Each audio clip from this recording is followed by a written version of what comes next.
Birshut Moray Rabotai, avec la permission d'Hachem, je voudrais un peu vous parler un peu, vous expliquer un peu le miracle de Purim. Le miracle de Purim, il a bien sûr une connexion avec les événements que nous vivons chaque jour. De la même façon que Haman avait une raison pour lui de tuer les Juifs et d'en finir avec eux, donc il faut savoir qu'il n'est pas le seul dans l'histoire. Toujours, il y a eu ceux qui ont voulu anéantir les Juifs et on finira avec eux. Et Baruch Hashem, grâce à Dieu, nous sommes en train de voir qu'il y a eu le miracle qui se passe jusqu'à maintenant. Donc la question se pose, quelle est la raison qu'à notre époque, on voit des miracles que nous n'avons jamais vus à l'époque? C'est une question que même les scientifiques, même les nations, même les non-juifs, beaucoup de fois, même Napoléon, il s'est posé cette question-là. Pourquoi le peuple juif, il est là, il résiste? Alors j'ai écouté cette semaine une histoire le grand rabbin d'Israël, Rabbi Yitzhak Yosef, pendant la réunion qu'il y avait en Russie, avec tous les rabbins d'Europe. C'est lui qui raconte, c'est lui qui raconte, et j'ai entendu cette histoire du grand rabbin de Ra'anana, Rabbi Yitzhak Peretz, et je l'ai aussi entendu de quelqu'un d'autre aussi, que après la réunion des grands rabbins d'Europe en Russie, le président Poutine il est venu pour honorer cet événement qui s'est passé en Russie. Et donc, il a posé la question suivante. Il a dit, quelle est la raison pourquoi vous les Juifs, vous êtes encore là? Il doit avoir une raison. Avec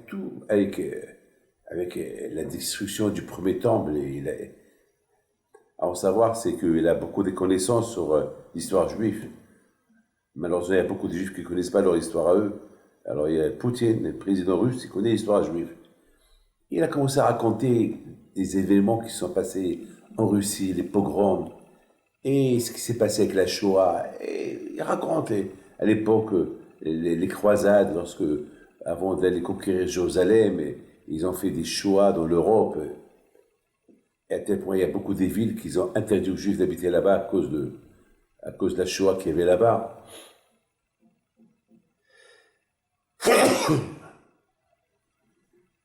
Pardon. Donc, il leur pose la question. Alors, et surtout vers la fin, il leur dit, jusqu'à maintenant, vous êtes chez vous, vous êtes en Israël, et voilà, là-bas aussi, vous n'êtes pas à l'abri.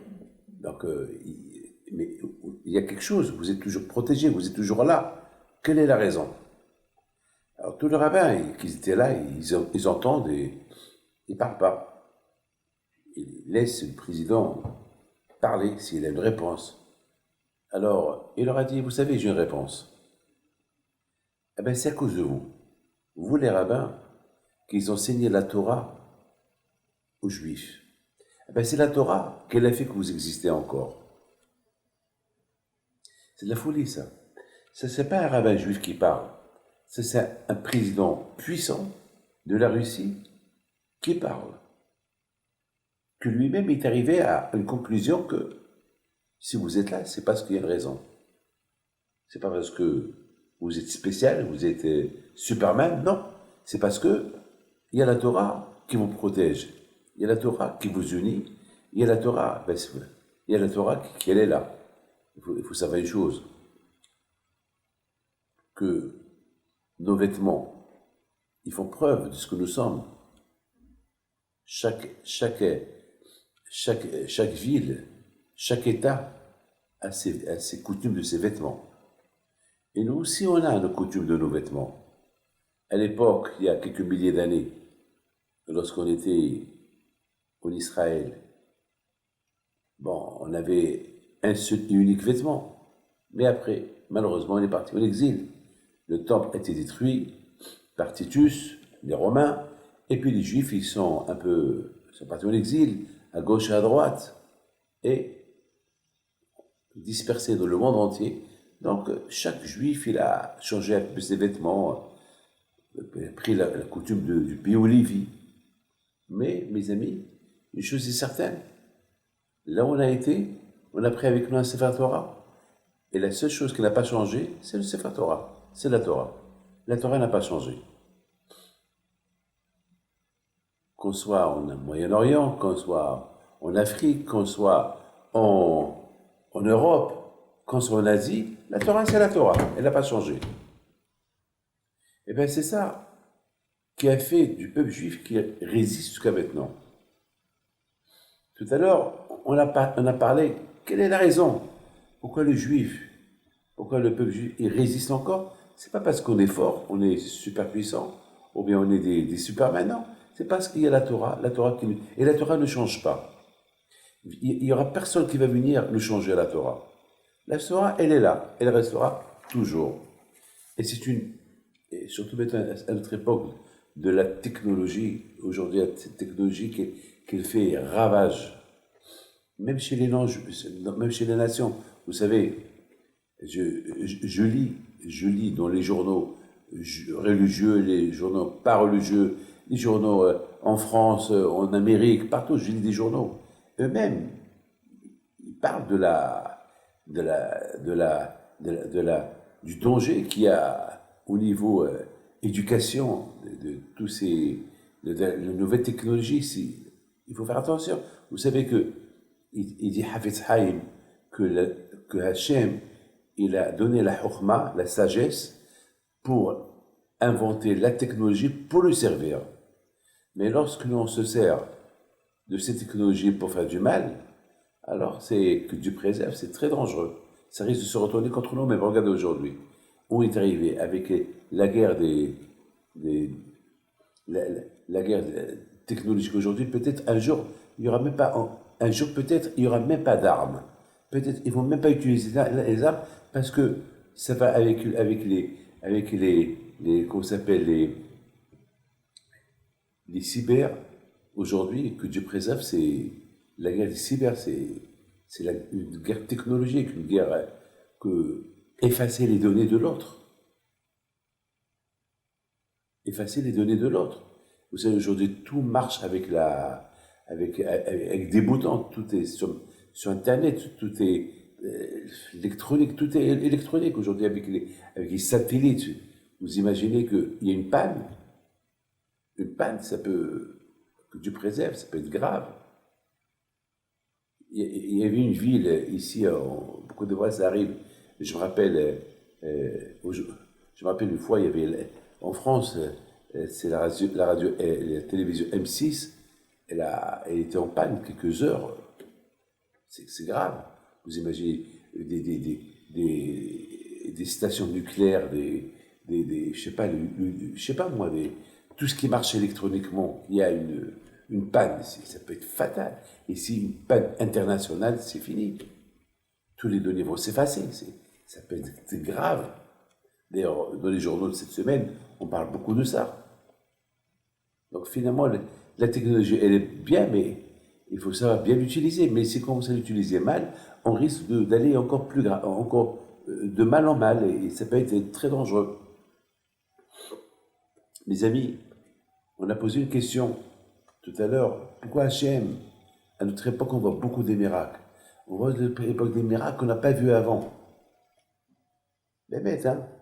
Aujourd'hui, le peuple juif, il voit, on vit avec des miracles. Pourquoi? Au niveau matériel, au niveau spirituel. J'ai toujours dit, pour être juif, il faut être riche. Parce que ça coûte cher d'être juif. Le manger cachère, les écoles, et les fêtes, et les shabbats, et la tzedaka, etc., etc. C'est pas facile. Hein? Alors, c'est quoi? Comment, à notre époque, on voit que, avec tout ce que, bien sûr, on a dit tout à l'heure, la Torah, c'est elle qui nous protège, mais quand même, on voit des miracles. On voit des miracles. Les miracles, c'est pas que pour les religieux qui respectent la Torah, on voit les miracles même pour les non-religieux, même eux. on voit des miracles. Vous savez quoi, quand je parle l'Éternel, lorsqu'il fait le miracle, il ne le fait pas que pour les religieux, il le fait pour tout le monde. Et alors, la question se pose, comment à notre époque, on voit des miracles extraordinaires. Je voudrais, mes amis, vous raconter une petite histoire que j'ai lue. C'est un rabbin qui la raconte. Un rabbin qui a aujourd'hui 90 ans.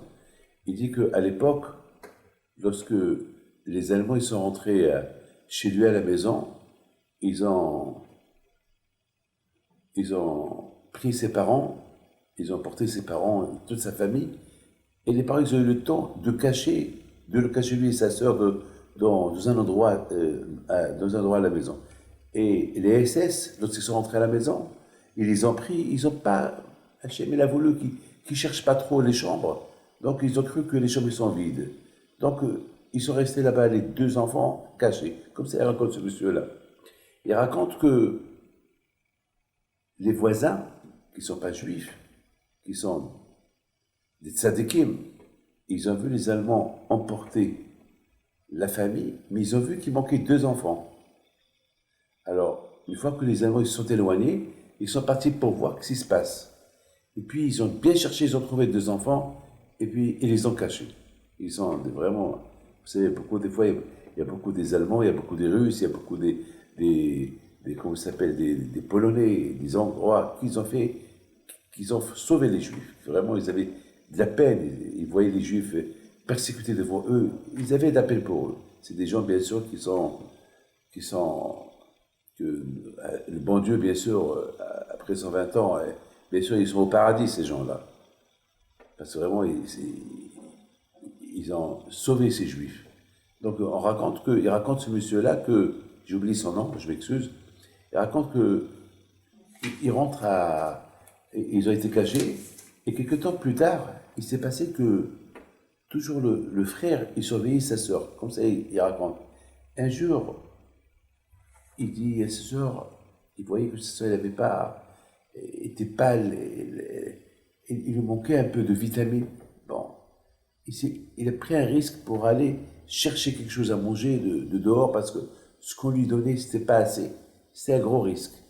Mais malheureusement, au retour, qu'est-ce qu'il voit? Il voit de loin les Allemands avec une petite fille. Il a dit, c'est ma sœur. Tout de suite, qu'est-ce qu'il fait? Il court vers elle, il court vers eux, pardon. Et voilà, il a commencé à crier, mais rendez-moi ma sœur, rendez-moi. Il en arrêté lui aussi.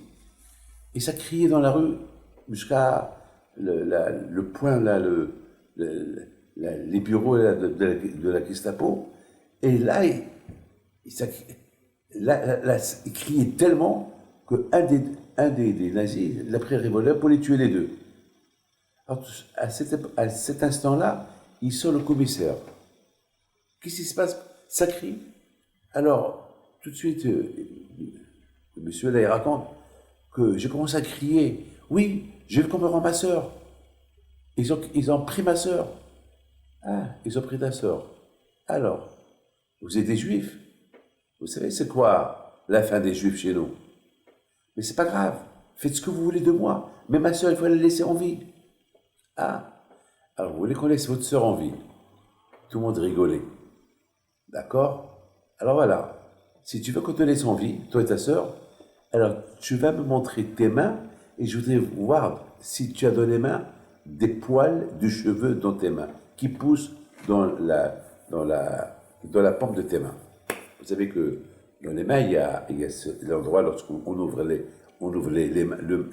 main et on écarte bien la main. Dans un endroit, il y a le poil qui pousse et derrière, il n'y a que des marques, des lignes. Il y a des lignes, c'est tout. Il n'y a pas de poils. Jamais, c'est lisse. Il n'y a pas de poils. Il y a beaucoup de gens qui voient l'avenir dans ces lignes, la longue vie, la vie courte, etc., etc. Bon, moi, je ne crois pas tout ça. Mais il y a eu des kabbalistes qui voyaient les mains. Mais ça, il faut être kabbaliste, pas comme les gens d'aujourd'hui qui touchent les mains et qui voient, ils ne connaissent pas vraiment la chokhma. Ça, il faut être vraiment, il faut être kabbaliste. C'est pas tout le monde qui connaît la chokhma, l'intelligence de ces lignes qui sont dans les mains. Alors, Il raconte, le monsieur, il dit au commissaire, SS, il lui dit, et si je te montre que j'ai des poils? Et si je te montre que j'ai des cheveux? Tu la laisses en vie, ma sœur? Il a dit oui. Non seulement je laisse ta sœur en vie, mais je te laisse toi aussi en vie. Ah bon? Jure. Ben lui jure. Et ce donc qu'est-ce qu'il fait? Il raconte, hein? Il ouvre ses mains, et voilà, il y avait là-bas des poils. Le SS et les SS qui étaient autour, ils ont eu peur. Parce que pour eux, c'est un porte-malheur. Pour eux, c'est quelqu'un qui a des poils dans la paume de sa main, c'est que c'est qu'il fait partie du Satan. Et comme qu'ils ont peur des maisons hantées, tout ça. Donc, tout de suite, il a crié, ils ont eu peur d'eux, lâchez-les, et il lui a dit, tiens ta parole, tu m'as juré que vous me laissez mourir et vous nous accompagnez jusqu'à un endroit de sécurité. Et c'est ce qu'ils ont fait, au fait. Il leur donna un laissez-passer pour passer la frontière. Ah, maintenant, il raconte cette histoire à tout le monde. Ah, maintenant, tout le monde qui regarde le monsieur, maintenant, il est vieux. Et c'est une histoire qu'il raconte tout le temps. Il a dit qu'il raconte des dizaines de fois par an. Alors, tout le monde lui pose la question, pour ceux qui viennent d'entendre l'histoire, mais comment? Au moment qu'il t'a demandé, montre-moi les poils, mais c'est pas possible, comment tu as eu ces poils? Quoi, ils ont poussé en un instant? Il leur a dit non. Regardez ce qui s'est passé. Alors, j'avais 2 ans, mon père, il avait une auberge. Il avait un four pour chauffer le salon, pour le salon comment ça s'appelle, des invités qui venaient passer la nuit à l'auberge pendant l'hiver, elle était chaude. Et moi, sans faire exprès, j'étais jeune, j'étais petit, j'ai touché un fer qui était brûlant. Donc ma main a brûlé au degré 4, 5, je sais pas. Donc on m'a pris à l'hôpital, ils m'ont fait une greffe. Ils ont pris de mon père un morceau de sa jambe, ils me l'ont collé dans mes mains. Donc ça, c'est ce qui s'est passé. C'est ce qui fait que j'ai les poils dans les mains. Alors il raconte, il dit, regardez comment Akadosh Baruch Hu, il est bon. Hachem, il savait, il n'y a pas de coïncidence dans la vie juive. Hachem, il savait qu'il fallait que je vive. Et pour que je vive, il faut qu'il prépare. Avec les SS, ça ne marche pas, un juif qui va vivre. Alors comment je vais vivre? Alors Hachem, il savait, il a préparé. Il savait que une fois ma sœur, elle allait être arrêtée, et moi je vais partir pour essayer de la sauver. Et puis, Akadosh Baruch Hu, il savait que ce SS-là, il va me dire, ouvre tes mains, si tu me montres que tu as des cheveux, alors je te laisse ta vie, je te donne ta vie et la vie de ta sœur en cadeau. Alors, qu'est-ce qu'il a fait Akadosh Baruch Hu? Je me suis brûlé et on m'a fait une greffe, on m'a mis cette peau de mon père poilue dans mes mains et c'est ça qui est resté dans mes mains et c'est ça qui a fait que je suis vivant aujourd'hui devant vous. Et si Hachem il a fait ça, c'est pour que je raconte la grandeur de Dieu. Donc vous voyez mes amis, que c'est une histoire spectaculaire. Hein. Moi je vous dis quelque chose, des histoires comme ça je les vois tout le temps. Parce qu'il faut savoir une chose, que le bon Dieu, il a programme le bon Dieu. Nous on a un programme et lui il a un programme. Moi je lui dis demain je vais faire ceci et cela. Et Hachem, il a notre programme. Parce que moi j'ai programmé de faire ceci et cela. Il se peut que dans ce que j'ai programmé, ceci et cela, ça peut être fatal. Il peut m'arriver des choses pas bien. Ou bien, je ne sais pas, il y a des choses que moi je ne vois pas. Moi je vois que le programme que j'ai pour demain, c'est tout. Mais Hachem, il voit autre chose. Alors quand je me programme un autre programme, il me prépare un autre avenir. Bien sûr, c'est l'avenir, on ne la sait pas. On ne connaît pas si on cherche des gens à nous dire l'avenir. Il y a quelqu'un qui me vient la semaine dernière et me dit, dis-moi quelque chose. J'ai quelque chose que je vous dise. Ben, quelque chose, l'avenir. Je lui dis, si je vois quelque chose de mauvais pour toi, tu veux que je te le dise? Il me dit, ben oui, dis-le-moi, comme ça je fais attention. Et je lui dis, mais tu sais que tout peut changer. Il se peut que je vais te dire l'avenir, et donc toi tu vas faire attention. Si je vais te prédire quelque chose qui n'est pas bien, mais il se peut que le fait que je t'ai prédit quelque chose qui n'est pas bien, et le bon Dieu sait que maintenant tu sais, alors lui va te faire autre chose. Moi, je ne t'ai pas dit. Alors, pourquoi savoir l'avenir? Prie Hachem. Et s'il y a quelque chose de mauvais qui va venir sur toi, Eh ben, avec la prière, la chose vient et elle vient pas. C'est tout. Pourquoi chercher l'avenir? Pourquoi chercher à savoir l'avenir, c'est Hachem. Une seule chose est bien. Il faut toujours prévoir l'avenir, être bien. Éduquer les enfants pour que dans la vie ils soient bien. Et toi aussi tu sois bien maintenant pour que dans la vie tu sois bien. Ah, maintenant, là, mes amis, on n'a pas encore répondu à la question à non.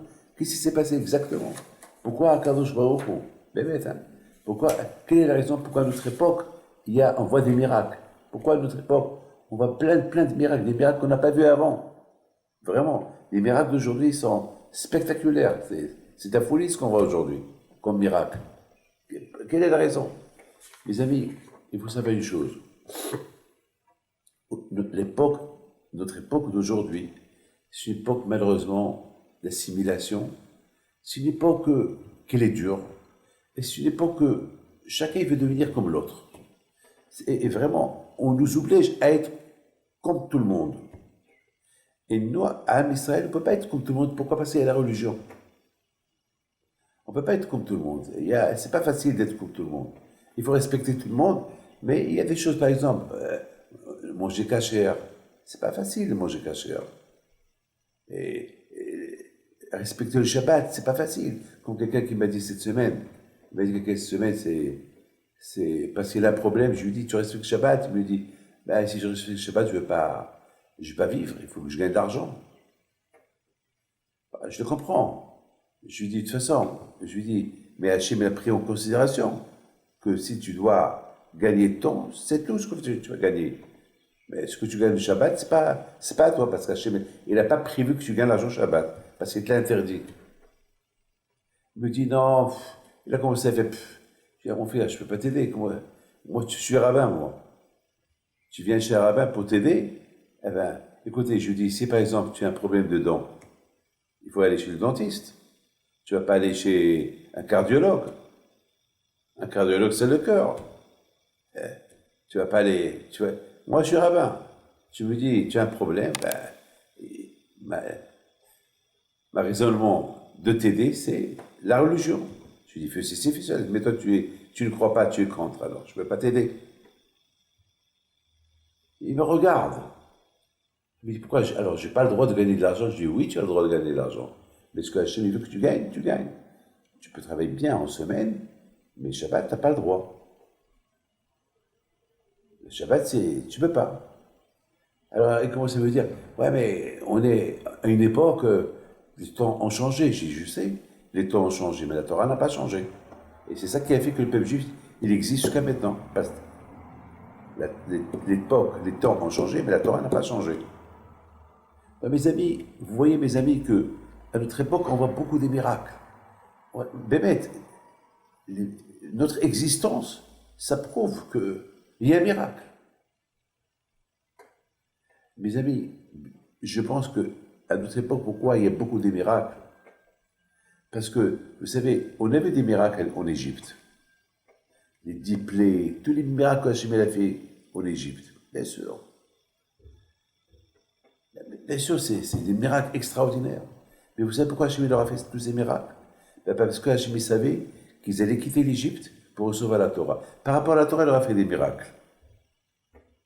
Et par rapport à l'émouna qu'ils avaient en Hachem, ils ont eu des miracles. Mes amis, il faut savoir une chose.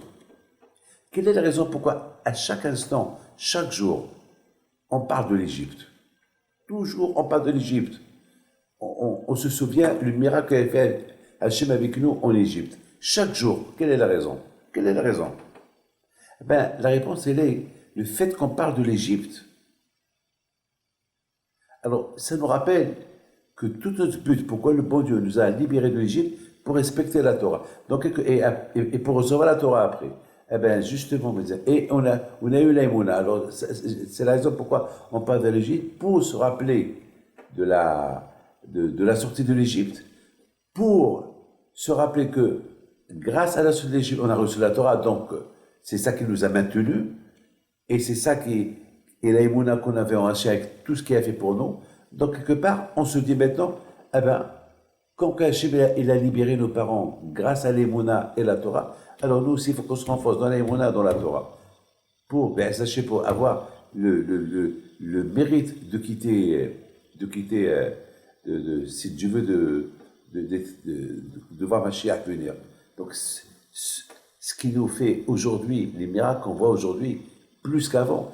Parce qu'aujourd'hui, le Tzara est très fort. Et malgré tout, on croit en Dieu. Et malgré tout, on croit à une histoire qui s'est passée il y a 3000 ans, la sortie d'Égypte, et on l'a vue jusqu'à maintenant.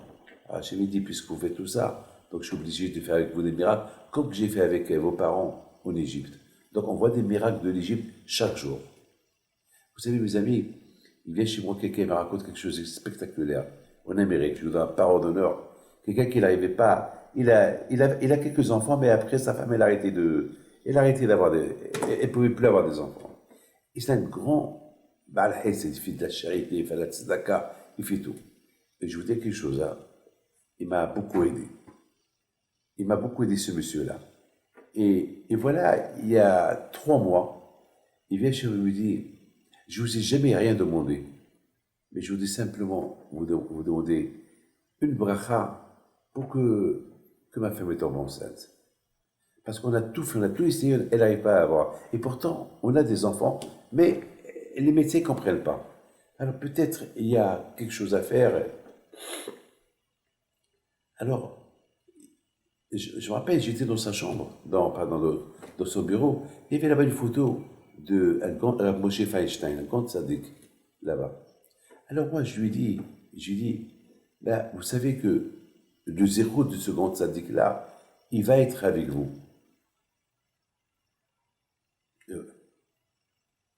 Alors, moi-même, je n'ai pas compris pourquoi j'ai dit le zéro de ce tzaddik-là, il va être avec vous.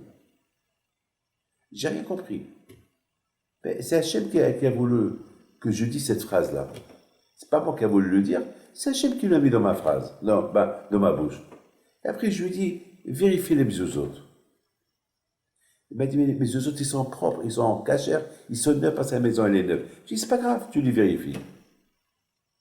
Il m'appelle quelques semaines plus tard, il me dit, Rabbi David, c'est bizarre, il y avait un concours à l'école, et mon fils, il a gagné, dans ce concours-là, tous les livres qu'il a écrits, Rabbi Moshe Feinstein. C'est bizarre parce qu'il y a des centaines de livres, il a fallu que ces livres-là, il a fallu que, lorsque vous étiez chez moi à la maison, vous avez mentionné que le mérite de Rabbi Moshe Feinstein soit avec nous, et c'est bizarre, mon fils, il a gagné ces livres-là. Alors qu'il y a des centaines d'enfants, et chaque enfant va gagner un livre, et il y a des centaines d'autres livres, il a fallu que mon fils ait ces livres-là. Je dis, bon, c'est pas des coïncidences, c'est peut-être, c'est des choses que nous ne comprenons pas, je ne peux pas t'expliquer. Mais si Dieu veut, ben, sachez qu'il y aura des bonnes nouvelles. Et voilà, lorsque j'étais à New York la semaine dernière, il me dit, Rabbi David, je dois vous dire que j'ai fait ce que vous avez dit de faire, vérifiez mes autres, et dans la mezouza, il y avait là-bas le mot Benerem, vos enfants, il était coupé en deux. Donc la mezouza n'était pas saoule. Ah, je dis, ah ben super, c'est bien. Il dit, mais Rabbi David, je dois vous dire autre chose. Je dis quoi? Il dit, vous savez, Rabbi David, que la même semaine que j'ai vérifié les autres, et puis voilà, ma femme elle est partie au mikvé, et à l'instant que je vous parle, elle est enceinte. Je dis, voilà, grâce à Dieu. Il me dit, comment vous expliquez ça?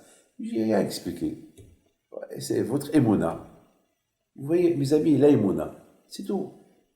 Quelqu'un sa femme, elle n'est pas enceinte. Il va chez le médecin. Il veut le bracha. C'est l'émona. Même à notre époque. Et c'est un monsieur qui est très moderne. C'est un monsieur qui est dans la finance. Pour vous dire, que sa tête, elle est... Mais malgré tout, il est religieux, il étudie la Torah, il a l'émona. Et c'est ça. C'est ça, mes amis, la grandeur de comment ça s'appelle. C'est pas être juif par le nom, mais il faut faire. Mes amis, vous avez compris maintenant pourquoi Akadosh Baruch Hu, il fait plus de miracles à notre époque, plus que n'importe quelle époque. Parce qu'à notre époque, déjà, on vit, c'est l'époque du modernisme, c'est l'époque de la technologie, c'est l'époque de l'assimilation, c'est une époque où c'est dur. Time is money, le temps c'est l'argent, les gens ils sont déroutés, la vie n'est pas facile, chaque jour, ses problèmes, les guerres. Et c'est dur. Et la vie économique, il est aussi très dure. C'est cher. Et malgré tout, on fait tous les efforts pour maintenir. Il y a la honte, on se moque de nous, on rigole de nous. Et il y a, alors, avec tout ça, malgré tout, on maintient la Torah, on est derrière la Torah. La Kosh Baruch Hu, qu'est-ce qu'il fait? Il fait avec nous plus que des miracles, plus que l'époque même de la sortie de l'Égypte. Je voudrais, combien de fois, moi, David Pito, je suis à l'aéroport, on me regarde. Beaucoup de fois, ça arrive qu'on me regarde et on rigole de moi, en face. Une fois même, j'ai reçu des crachats des gens. Bon, mais j'ai rien fait. Je ne veux pas me plaindre, je ne veux pas aller à la police leur dire. Une fois, il y avait quelqu'un avec moi, il a voulu se battre, je dis laisse-le. Laisse-le. Qu'est-ce qu'il faut faire? Mais il faut. 100%. C'est pas en répondant agressivement qu'on va obtenir quelque chose. Le contraire, c'est. Oui, il y a des gens qui disent oui, il ne faut pas se taire, il ne faut pas se laisser faire. Il ne faut pas se taire, il ne faut pas se laisser faire. Pourquoi ajouter le feu? Pourquoi ajouter l'huile dans le feu? C'est pas grave. C'est le prix qu'il faut payer. Moi, personnellement, moi, je suis contre la provocation. Je suis pour la. Et voilà, il faut bien se maintenir. C'est pas la peine de se chauffer. Beaucoup de fois, j'entends des cris. Ouais, il faut pas se laisser abattre, il faut pas se laisser faire. Oui, c'est ce qu'ils ont fait. Nos parents, et voilà, ils se sont laissés. Non, il faut faire attention. Il y a la police, il y a écoutez, il faut savoir se retenir, c'est tout. C'est un message. Beaucoup de fois, je crie et je parle. Il faut savoir se retenir, c'est tout. Il y a la loi. Il faut laisser la loi faire son travail, c'est tout. Mes amis, je voudrais, mes amis, vous dire combien aujourd'hui, et ça c'est important pour moi de vous le dire, vous savez que Haman, quelle est la raison qu'il a voulu détruire, anéantir les Juifs à son époque, tous les Juifs, hein? Tout, parce que le roi Hachvérosh, il était le roi du monde entier. Donc tous les Juifs qui étaient sous sa coupole, on savait où ils étaient. Donc il y avait un décret que le 14 Adar, chaque nation, elle doit tuer les Juifs qu'elle a dans son pays. Ça, c'était à l'époque de Mordechai et Esther. Mes amis, il s'est passé que, à la fin, il y a eu un grand miracle. Et jusqu'à maintenant, on se rappelle de ce miracle. Mais pourquoi il y a eu ce décret contre les Juifs? Quelle est la raison? Il doit y avoir une raison. Parce que toujours, lorsqu'on voit des choses qui arrivent, il faut penser pourquoi il y a ça. Il ne faut pas se laisser faire. Ça veut dire, si quelque chose t'arrive, quelque chose de bon t'arrive, tu dis, bon, c'est le bon Dieu qui a voulu. Non, le bon Dieu ne veut pas faire du mal à personne. Il faut chercher pourquoi il y a eu ça. Il faut chercher pourquoi il y a eu ça. Et peut-être qu'il y a quelque chose à réparer. Il y a quelque chose à réparer.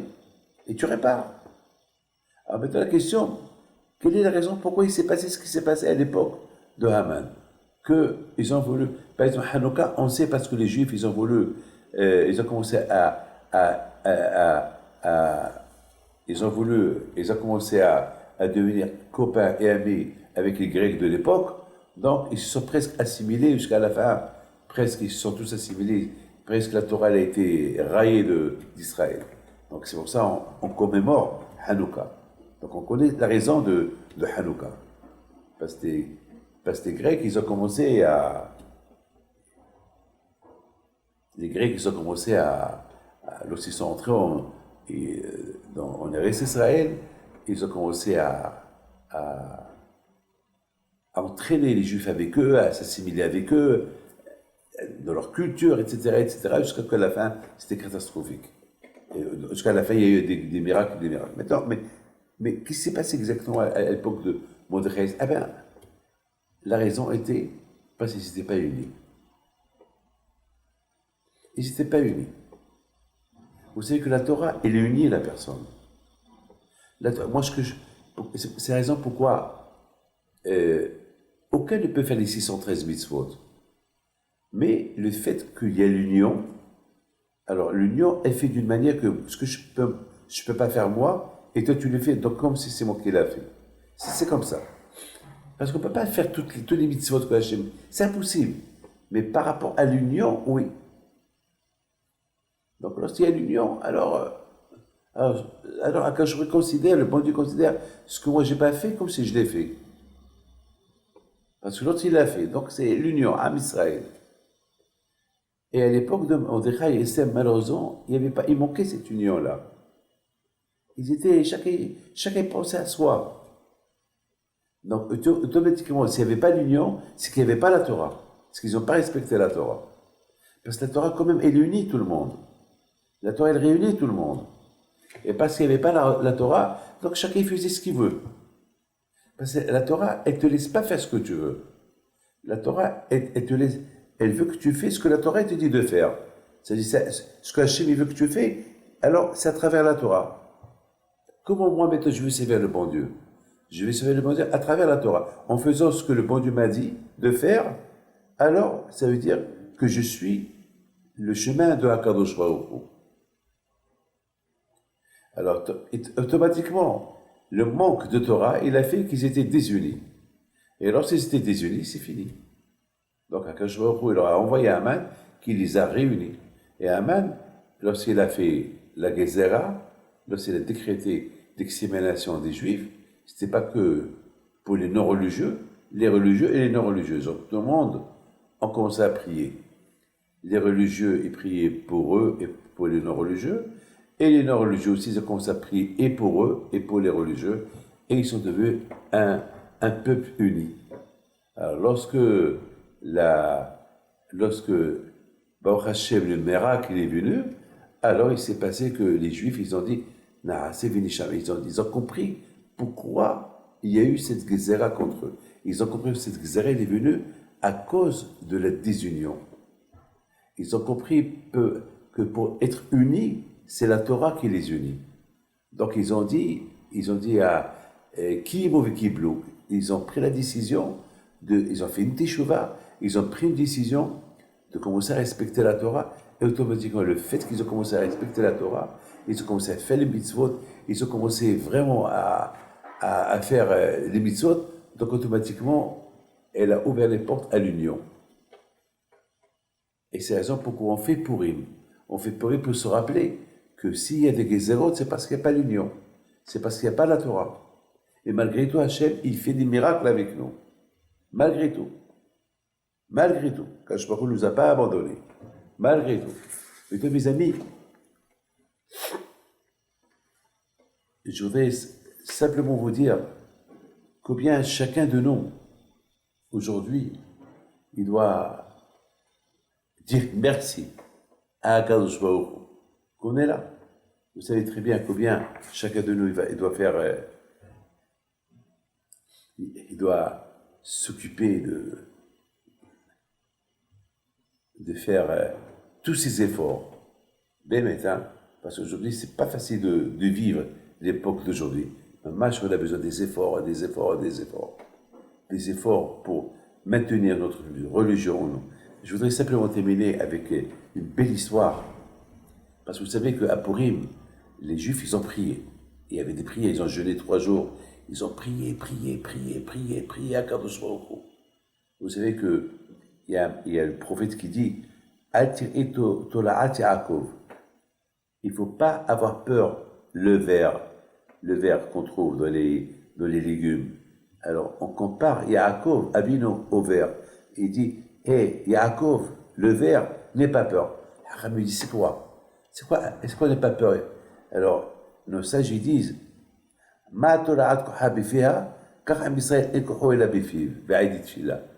c'est quoi la force d'un ver? La force d'un ver, c'est sa bouche. Elle a que la bouche, c'est tout.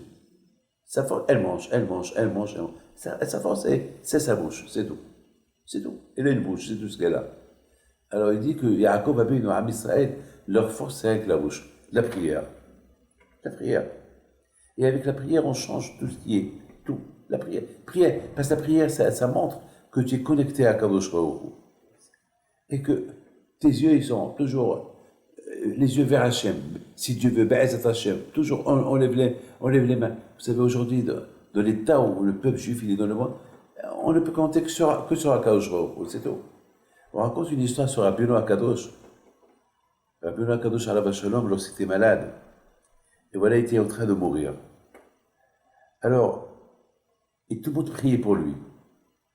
Alors, Rabbeinu Akadosh, celui qui a écrit les Mishnayot, il leur a dit, même lorsque je meurs, il ne faut pas dire aux gens que je suis mort. Il faut les laisser prier. Il ne faut pas. Alors, ils ont dit, mais pourquoi? Pourquoi tu ne veux pas qu'on leur dise que tu es mort? Ils vont savoir que tu es mort. Non. Et il leur a dit, maintenant, tout le monde ils sont en train de prier, et si vous leur dites que je suis mort, ils vont s'arrêter de prier. Alors, ils ont dit, mais ils sont obligés de s'arrêter de prier lorsqu'ils vont entendre que tu es mort. Il leur a dit non, parce que peut-être tu peux ressusciter. Peut-être, une fois que je suis mort, une fois que j'ai quitté ce monde-là, et eux ils continuent à prier, il se peut que je vais ressusciter. C'est de la folie, ça. C'est de la folie. C'est-à-dire que Rabbeinu Akadosh, il a toujours l'espoir, même s'il est mort, il peut ressusciter. Ça, c'est la force de la prière. J'ai pensé comme ça, écoutez bien. C'est quoi Atir Etola At Yaakov? N'aie pas peur le vers de Yaakov, c'est quoi? Il faut savoir une chose, vous savez que lorsqu'on entend quelqu'un qui est mort, à quoi on pense? On pense au vers. On pense au vers tout de suite. On entend quelqu'un qui est mort, on pense au vers. Parce que toujours c'est... Je me rappelle, j'étais en Guadeloupe, il y a quelques années, on cherchait un corps. Il y avait un doute, on cherchait un juif, mais ils l'ont mis dans un caveau. Et alors moi, j'aurais dit, peut-être on va chercher, et ce caveau-là, on a eu les autorisations pour chercher, et peut-être, si on trouve un, parce que le corps, il est, ça ils sont, vous savez, déchiquetés, vous savez, ça on ne les reconnaît plus, c'est fini. Ça fait 50 ans, 60 ans, donc c'est la famille qui cherche ce corps-là. Alors j'ai dit, il y a un seul moyen, que si on trouve le talit, est-ce qu'ils l'ont enterré le talit ou pas? Donc, mais pour vous dire, lorsqu'on a ouvert 2-3 cercueils, oh là là, on a trouvé des scorpions, on a trouvé des souris. Oh là là, qu'est-ce qu'on a trouvé? Bien sûr, catastrophe, des cafards, des vers. Et bien sûr, il n'y avait plus rien. Mais bon, malheureusement, on n'a pas trouvé le corps juif. Mais j'aurais dit, il faut arrêter. On ne pouvait plus continuer à voir ce qu'on a vu. Et je n'ai pas d'honneur, j'étais malade pendant 1 mois. Avec le souvenir, chaque fois que je pensais ce que j'ai vu. Donc, maintenant, en 2 mots. Lorsqu'on parle, quelqu'un il est mort, à quoi on pense? Ah, le pauvre, ils vont l'enterrer, les vers. Alors, ça veut dire que Rabbeinu Akadosh, il a dit que même si vous entendez que je suis mort, même si vous me voyez mort, et vous allez commencer à penser les vers qui vont commencer à me manger, ne pensez pas aux vers. Parce que si vous pensez aux vers, ça veut dire je suis déjà mort. Non, je peux ressusciter. Continuez à prier. Enlevez l'idée du vers de la tête. Mes amis, parce que l'homme, c'est le Mishkan de Akadosh Baruch Hu. L'homme, c'est le tabernacle d'Hachem. L'homme, qu'il soit vivant ou qu'il soit mort, il est considéré comme le tabernacle d'Hachem. La prière. Et qu'est-ce qu'on faisait dans le tabernacle? Des sacrifices, des prières. Donc aujourd'hui, il n'y a pas le Beth Amikdash. Donc l'être humain lui-même, c'est lui, le Kohen, c'est lui qui devient l'endroit des sacrifices, en faisant des mitzvot, etc., etc. Donc la prière, et la prière bien sûr, la prière remplace le Beth Amikdash en lui-même. Donc mes amis, on voit que la force de la prière, même que les Juifs à l'époque de Haman, ils se voyaient déjà morts, ils voyaient déjà les vers qui sont en train de manger leur corps. On leur a dit, Mordechai leur a dit, ne pensez pas aux vers, priez. Parce qu'à cette époque-là, Haman était méchant. Il se voyait déjà mort, il se voyait déjà anéanti, il se voyait perdu. Et Hachim leur a fait ce miracle-là. Dans le miracle de l'époque, il continue jusqu'à maintenant. Que Dieu fasse que B'ez Hachem, on continue à voir les miracles et les miracles jusqu'à qu'on va voir tous la venue de Mashiach. Amen.